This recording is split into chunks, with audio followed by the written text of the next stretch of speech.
दुपारी इथे मी जस्ट सहज आली होती, इथे कोणीच नाही आहे आणि लिटरली बघा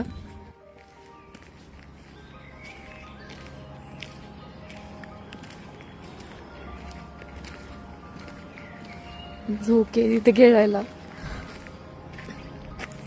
आणि एकदम मस्त वातावरण आहे.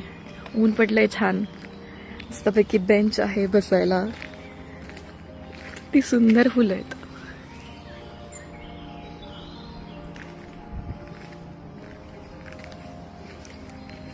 इतकं निर्मनुष्य गार्डन आहे. 1-2 लोक दिसलेत मला फक्त, काही बुक्स वाचताना, काही टिफिन खाताना, काही फक्त वॉक करताना.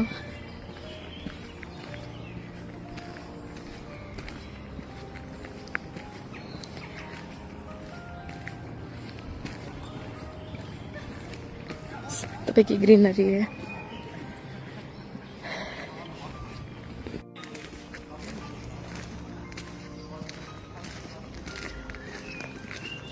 सगळीकडे पक्ष्यांचा आवाज असा मस्तपैकी, किती सुंदर आहे. लहानपणी मी एक पुस्तक वाचलं होतं, अर्नाळातील पायवाटा.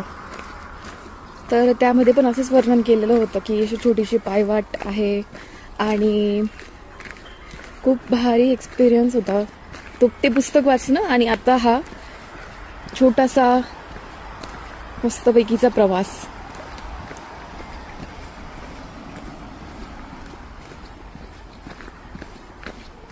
किती मस्त आहे.